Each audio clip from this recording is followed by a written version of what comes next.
실로암이라는 제목으로 하나님의 말씀을 전하도록 하겠습니다. 오늘 본문 1절에 보면은 예수님께서 길을 가시다가 한 맹인을 만나게 됩니다. 이 사람은 사고로 눈을 다쳐서 앞을 보지 못하게 된 사람이 아니라 태어날 때부터 앞을 보지 못하는 선천적인 시각 장애인이었습니다. 이 맹인을 본 예수님의 제자들은 예수님께 이렇게 질문을 합니다. 오늘 본문 2절 말씀을 제가 읽어보도록 하겠습니다. 제자들이 물어 이르되 랍비여, 이 사람이 맹인으로 난 것이 누구의 죄로 인함이니이까? 자기니이까 그의 부모니이까? 선생님, 이 사람의 맹인됨이 자기 죄 때문입니까? 아니면 부모의 죄 때문입니까? 이렇게 묻고 있습니다. 그러니까 제자들은 누구의 죄 때문에 맹인이 되었냐고 묻고 있는데, 이렇게 질문을 한 이유는 당시 유대인들의 죄에 대한 통념 때문입니다. 구약 성경에 보면은 부모의 죄가 자식에게 대물림된다고 기록이 되어져 있고, 또한 죄는 본인 자신의 결과라는 내용도 기록되어져 있습니다. 때문에 인간의 고통과 질병은 죄의 결과라는 사실이 유대인들에게 있어서는 전통적인 관념이었습니다. 비록 인간의 고통과 질병이 반드시 죄의 결과는 아니라는 변론이 욥기서와 랍비들의 견해에 의해서 해명되기는 했지만 유대인들 사이에서는 여전히 전통적인 사상이 지배적이었습니다. 그리고 예수님의 제자들도 예외는 아니었기 때문에 나면서부터 맹인된 자가 도대체 누구의 죄 때문에 저토록 비참한 삶을 살고 있는지 의문을 제자들도 불러일으키게 된 것입니다. 그래서 제자들이 예수님께 이렇게 질문을 하게 된 거죠. 이 사람이 맹인됨이 자기 죄 때문입니까? 아니면 부모의 죄 때문입니까? 그런데 누구의 죄 때문이냐는 제자들의 질문에 예수님께서는 전혀 다른 관점에서의 대답을 하십니다. 오늘 본문 3절 말씀을 제가 읽어보겠습니다. 예수께서 대답하시되 이 사람이나 그 부모의 죄로 인한 것이 아니라 그에게서 하나님이 하시는 일을 나타내고자 하심이라. 자기 죄 때문도 아니고 그 부모의 죄 때문도 아니라고 말씀하십니다. 하나님이 하시는 일을 나타내고자 하심, 바로 하나님께서 그를 통해, 바로 그 맹인을 통해 하나님의 일을 나타내시기 위함이라고 말씀하고 있습니다. 자, 그러면 여기에 나오는 하나님의 일이라 무엇을 말하는 것입니까? 바로 예수님을 통해 앞을 못 보던 그가 보게 되는 겁니다. 예수님의 능력으로 말미암아 맹인의 눈이 떠지게 되는 것입니다. 그래서 궁극적으로는 맹인을 통해 당신의 구원의 의지를 알리시고 당신께 영광을 돌리게 하시는 것입니다. 요한복음 11장에서도 나사로가 병에 들어서 죽었을 때도 예수님께서는 이와 비슷한 말씀을 하고 있습니다. 11장 4절 말씀을 제가 읽겠습니다. 예수께서 들으시고 이르시되 이 병은 죽을 병이 아니라 하나님의 영광을 위함이요 하나님의 아들이 이로 말미암아 영광을 받게 하려 함이라 하시더라. 맹인이 날 때부터 맹인된 것도, 나사로가 위독한 병에 걸리게 된 것도 예수님이 어떤 분이신지를 나타내기 위함이요 궁극적으로는 하나님께 영광을 돌리기 위함이라는 것입니다. 우리가 잘 알고 있는 닉 부이치치라는 사람이 있지요. 그도 사지가 없이 태어나서 절망감으로 여러 번 삶을 포기하려고 했었지만 오늘 요한복음 9장의 말씀으로 위로와 용기를 얻고 인생의 답을 찾아서 지금은 전 세계의 많은 사람들에게 희망과 도전을 주고 있습니다. 그가 붙들었던 말씀이 바로 오늘 본문 3절입니다. 예수께서 대답하시되 이 사람이나 그 부모의 죄로 인한 것이 아니라 그에게서 하나님이 하시는 일을 나타내고자 하심이라. 그리고 이어지는 본문 4절 말씀을 제가 읽어보겠습니다. 때가 아직 낮음에 나를 보내신 이의 일을 우리가 하여야 하리라. 밤이 오리니 그때는 아무도 일할 수 없느니라. 본문에서 예수님은 때를 말씀하십니다. 그러면서 아직은 낮이라고 말씀하셨고 이어서 밤이 오겠다고 말씀하셨습니다. 여기서 낮은 예수님께서 함께 계시는 시간을 의미합니다. 그리고 밤은 고난의 시간, 십자가를 지시는 시간을 의미합니다. 그런데 예수님께서 함께 계신 시간을 낮이라고 하신 이유는 무엇입니까? 5절, 내가 세상에 있는 동안에는 세상의 빛이로라. 예수님께서 함께 계신 시간을 낮이라고 하신 이유는 세상의 빛으로 오신 당신이 함께 하고 계셨기 때문입니다.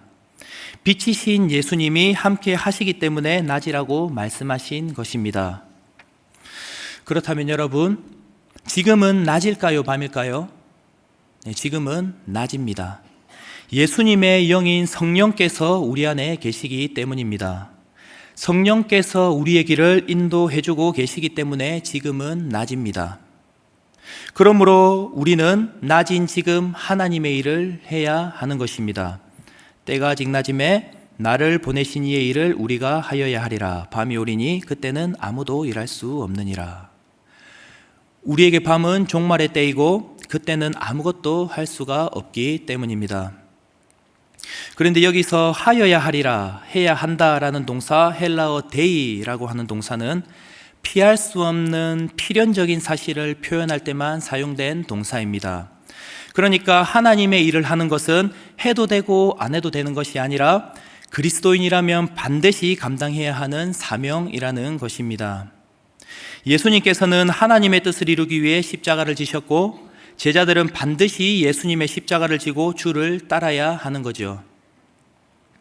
사랑하는 여러분, 이제 다음 주부터 겨울 선교가 시작이 되는데 이 일을 해도 되고 안 해도 되는 것으로 여기는 것이 아니라 우리 모두가 반드시 감당해야 하는 사명이라는 것을 가슴에 새기고 어떤 모양으로라도 동참하는 순종이 저와 여러분들에게 있기를 간절히 바랍니다. 그리고 그 순종의 열매가 이번 겨울 선교를 통해서 아름답게 맺히는 것들을 우리가 목도하는 은혜가 있기를 바랍니다. 자, 그리고 예수님은 자신이 세상의 빛이심을 선포한 후에 무엇을 하셨습니까? 6절, 7절 말씀을 함께 읽어보도록 하겠습니다. 읽습니다. 시작. 이 말씀을 하시고 땅에 침을 뱉어 진흙을 이겨 그의 눈에 바르시고 이르시되 실로암 못에 가서 씻으라 하시니, 실로암은 번역하면 보냄을 받았다는 뜻이라. 이에 가서 씻고 밝은 눈으로 왔더라. 아멘. 예수님이 자신이 세상의 빛이심을 선포한 후에 땅에 침을 뱉어 진흙을 이겨 맹인의 눈에 바르고 실로암 못에 가서 씻으라고 말씀을 하셨습니다. 그리고 그렇게 했더니 맹인은 밝은 세상을 볼 수 있게 되었죠. 사랑하는 여러분, 이것은 도저히 설명이 안 되는 기적의 역사입니다. 땅에 침을 뱉어 진흙을 이겨서 눈에 바르고 실로암에 가서 씻어라. 그랬더니 선천적인 맹인이 눈을 뜨게 되었다. 조금 비위생적이긴 하지만 정말 놀라운 기적의 역사입니다. 하지만 여러분, 이보다 더 놀라운 기적이 있습니다. 바로 이 맹인이 예수님의 말씀에 순종을 했다는 것입니다. 눈을 떠 보게 된 것보다 예수님의 말씀에 순종한 것이 더 놀라운 기적이라는 것입니다. 여러분, 우리는 이 맹인이 처음부터 예수님을 메시아로 알고서 예수님의 말씀에 순종했던 것이 아니라는 사실을 기억을 해야 됩니다. 그는 실로암에 가서 씻으라고 하신 그 사람이 메시아인지 몰랐다는 겁니다. 물론 당시 예수님께서 많은 기적을 일으키셨기 때문에 소문으로 인해 예수님의 존재에 대해서는 알고 있었을 수도 있습니다. 하지만 자신 앞에 서 있는 분이 예수님인 줄 맹인은 몰랐습니다. 한번 보십시오.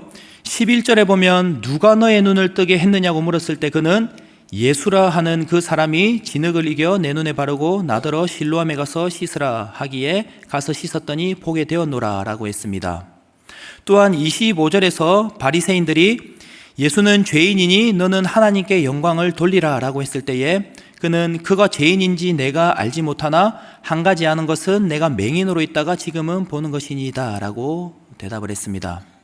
그리고 35절부터 38절까지의 내용을 보면은 예수님이 출교 곧 쫓겨난 그에게 찾아와서 내가 인자를 믿느냐 하고 물어보셨을 때 그는 그가 누구시오니까 내가 믿고자 하나이다 라고 대답을 했습니다.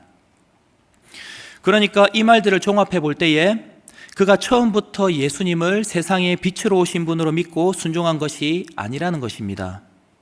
예수님이 인자 곧 메시아이신 것을 알지 못하였음에도 불구하고 그는 예수님의 말씀에 순종을 했다는 거죠. 기적인 것입니다.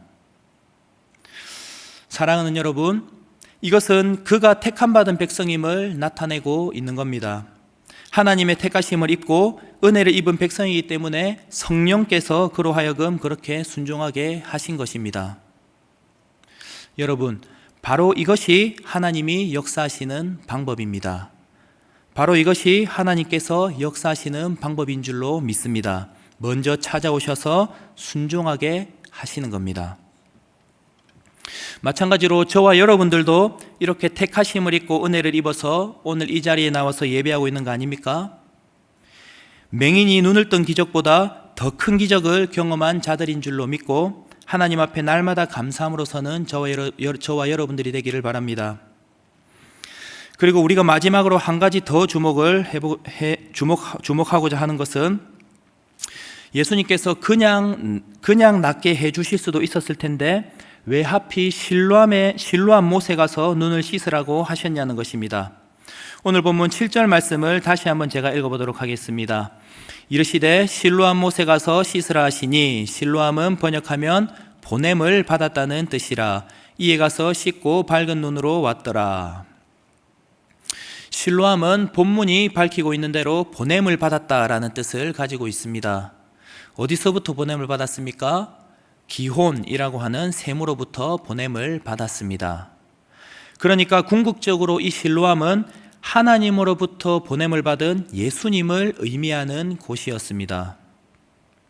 그러니까 여러분, 실로암에 가서 씻었을 때에 맹인의 눈이 떠졌던 것처럼 예수님께 나아가서 자신의 죄를 씻을 때에 영적인 눈이 떠진다라는 것을 오늘 본문은 우리에게 상징적으로 보여주고 있는 것입니다. 사랑하는 여러분, 우리의 영적인 눈을 뜨게 만드는 것은 오직 실로암 되시는 예수 그리스도를 통해서만 가능한 일입니다. 여기서 영적인 눈이라고 말하면 이상한 환상을 보는 것으로 오해하시는 분들이 있는데 아니죠. 영적인 눈은 그런 걸 말하는 것이 아닙니다. 영적인 눈은 진정한 영적 가치 기준을 가지고 세상을 바라보는 것입니다. 즉 예수 그리스도께 나아가서 죄를 씻고 그분을 통해서 세상을 바라볼 때에 세상을 온전하게 바라볼 수 있는 시각을 소유할 수 있게 된다는 것입니다. 여러분, 오늘 하루를 시작하는 이 새벽 기도의 시간이 실로암에서 눈을 씻고 영적인 눈이 뜨이는 그런 시간이 되기를 원합니다. 그리하여 진정한 영적 가치 기준을 가지고 세상을 바라보며 오늘 하루를 살아가는 저와 여러분들이 되기를 주 안에서 간절히 소원하고 소망합니다. 주신 말씀을 가지고 함께 기도하도록 하겠습니다. 먼저 오늘 주신 말씀을 가지고 기도하시고, 그리고 나라와 교회와 선교사님들을 위해서 기도해 주시고, 또 마지막으로 개인의 기도 제목을 두고 함께 기도하시다가 자유롭게 돌아가시기 바랍니다. 기도하겠습니다. 사랑하는 하나님 아버지, 감사합니다.